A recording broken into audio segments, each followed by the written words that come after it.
Salut à tous, c'est Pank de la chaîne, bienvenue sur cette vidéo qui aujourd'hui va parler de notre cerveau, va parler de l'effet mouton. Vous savez, cet effet que l'on a de suivre ce qui va nous être proposé ou ce que le groupe peut faire. En l'occurrence, il y a un article que j'aurais pas cru lire sur un site comme Presse Citron qui parle de voici comment votre cerveau vous pousse à obéir, même quand c'est immoral.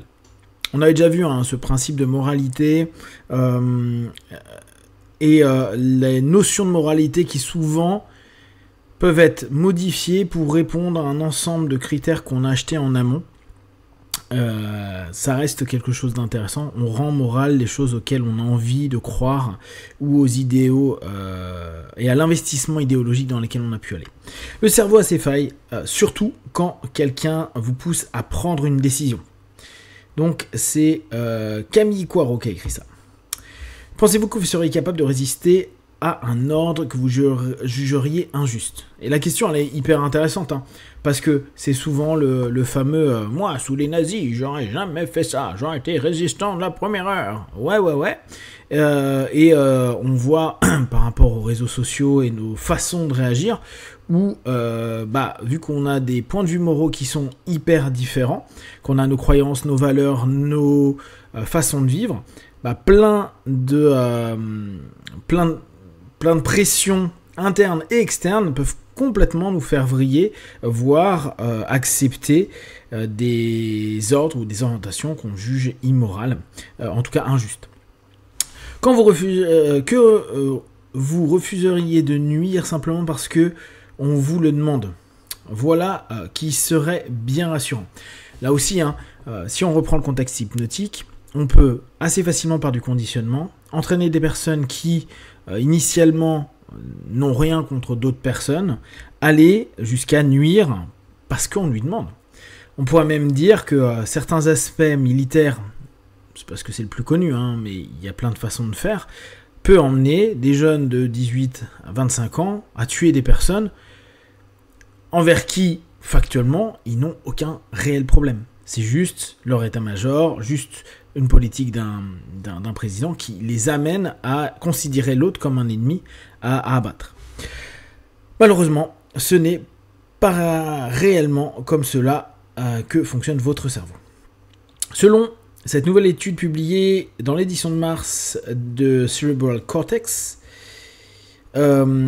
Émilie Caspar a prouvé à quel point notre sens de la morale peut s'évanouir dès qu'une figure d'autorité entre en jeu. Donc ça aussi on le connaît, et pour ceux qui avaient un petit peu suivi tout ce que on avait pu voir sur Miller, l'affaire Miller, donc qui jouait énormément avec son statut, sa posture, et qui devenait une figure d'autorité, et on voyait à quel point il arrive à emmener des personnes à faire des choses, ou à accepter au moins jusqu'à un certain point, un ensemble de choses qui sont parfois inacceptables. Et on le sait aussi par Milgram, etc., que à partir du moment où il y a une autorité qui nous dit « Non mais appuie sur le bouton, c'est moi qui vais prendre les responsabilités », on est capable d'accepter énormément de choses en disant « Oui mais c'est pas ma faute, c'est mon N+1 qui me l'a dit, et puis vu que c'est lui qui prend la responsabilité, je m'en fous. »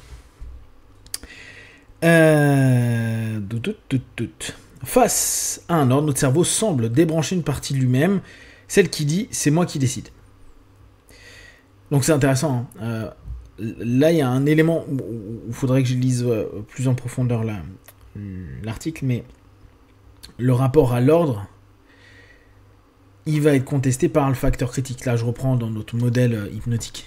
Donc, facteur critique, facteur de jugement. L'ordre se supplante au facteur de jugement. J'ai pas à juger un ordre, tu exécutes un ordre. Et le fait d'exécuter l'ordre, c'est diminuer le facteur de jugement. Donc, de faire en sorte que le conditionnement préalable que j'ai mis fait que la suggestion, qui là à ce moment-là est un ordre, soit acceptée, parce que de toute façon les conditions psycho-émotionnelles, voire physiques, on reprend les militaires, fait que tu fermes ta gueule et tu fais ce qu'on te demande. Et donc c'est plus moi qui décide à ce moment-là, c'est je suis la suggestion / l'ordre qui m'a été proposé. Quand le cerveau se déresponsabilise, ce que cette étude a mis en lumière, c'est l'affaiblissement de sense of agency. ce que l'on pourrait traduire en français par le sentiment d'agentivité. Et vous savez bien, l'hypnose amène une diminution de cette notion de contrôle à certains aspects, qui fait que il y a cette espèce d'étonnement à dire mais c'est pas moi qui fais bouger mon bras par exemple sur un pré-test, alors qu'en fait si c'est nous, mais on a l'impression qu'on a perdu cette agentivité. C'est ce qui nous permet de nous sentir auteurs de nos actes et responsables de leurs conséquences. Une sorte de boussole intérieure logée dans une région du cerveau, le cortex préfrontal, précuneus, cervelet notamment, qui planifie et coordonne nos actions. Des recherches antérieures avaient déjà démontré que notre SOA diminuait lorsque l'on suivait des ordres, entraînant une moindre perception de notre responsabilité, même en cas d'actes moralement discutables. Et si je reprends la notion hypnotique, diminution du facteur de jugement, il est beaucoup plus facile que les suggestions soient acceptées. Si en plus on a un cadre qui le permet, si en plus c'est une figure d'autorité, on retrouve les mêmes principes qu'on pourrait retrouver dans une session d'hypnose, de scène par exemple, ou une session d'accompagnement, où il peut y avoir, où il y a même une recherche d'une diminution de ce facteur de jugement pour que la suggestion passe, et là j'utilise vraiment le mot passer, c'est-à-dire bypass le facteur critique, et qu'il y ait une réponse immédiate, notamment en hypnose de rue ou de scène, pour que ce soit un peu spectaculaire. Ce processus avait surtout été observé dans le contexte militaire, chez des individus entraînés à agir dans un cadre hiérarchique nécessairement plus strict que dans le civil. Cette nouvelle étude a démontré que cet effacement de la responsabilité n'est pas réservé qu'aux seuls militaires, ce qui est logique, vu qu'il suffit de créer un cadre, mettre des postures, faire en sorte que les gens se plongent dans un type de posture pour qu'en plus on puisse dire non mais t'inquiète, c'est moi qui gère, on se substitue, donc on laisse une figure d'autorité potentiellement prendre le pouvoir. Chez les civils, qui n'ont en règle générale ni formation ni conditionnement à l'obéissance, il faudrait avoir ça avec l'école, la diminution du SOA est tout aussi visible. Dès lors qu'un ordre est donné, les circuits neuronaux qui sous-tendent le sentiment d'être les auteurs de nos actes semblent se désengager. L'autorité suffit, à elle seule, à provoquer ce retrait moral, comme si le simple fait de recevoir une consigne suffisait à faire taire notre conscience morale. Donc, ce qui est assez intéressant, c'est que, paradoxalement, donc on voit que potentiellement, si on impose les choses, il va y avoir cette espèce de « c'est plus moi », dissociation potentielle, et les personnes qui sont les plus caractérisées comme étant charismatiques, aimables, agréables, sont des personnes qui arrivent à vous donner la sensation que c'est vous qui avez décidé. Une espèce d'autonomie. Donc c'est assez amusant comme notion, où notre cerveau va assez facilement dire bon bah c'est un ordre, je le fais, même si on a de la réactance, des résistances et tout, mais je peux le faire. Mais ça va pas donner forcément quelque chose qui nous met ok, même si c'est, et là comme il dit, ça peut être en plus amoral. Par contre, si quelqu'un veut vous mettre en avant, il va vous faire croire, ou il va emmener d'un point de vue rhétorique l'ensemble des éléments pour montrer que c'est toi qui justement a le pouvoir de la décision.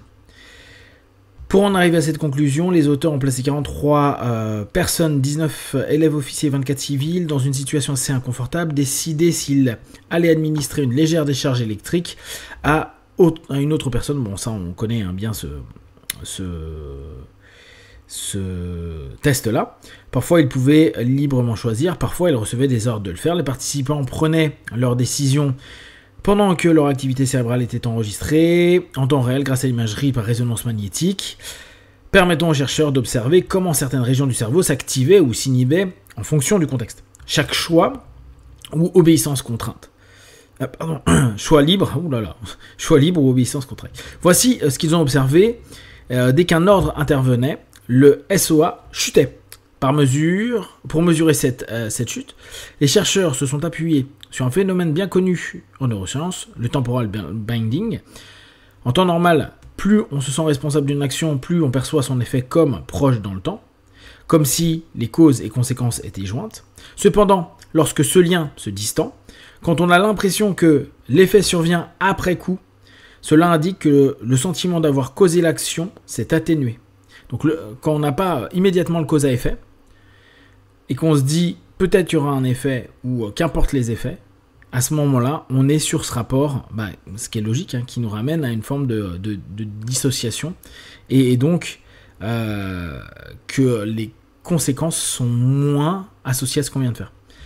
On ne se sent plus pleinement auteur de l'acte. C'est précisément ce que les auteurs ont observé chez tous les participants soumis aux ordres.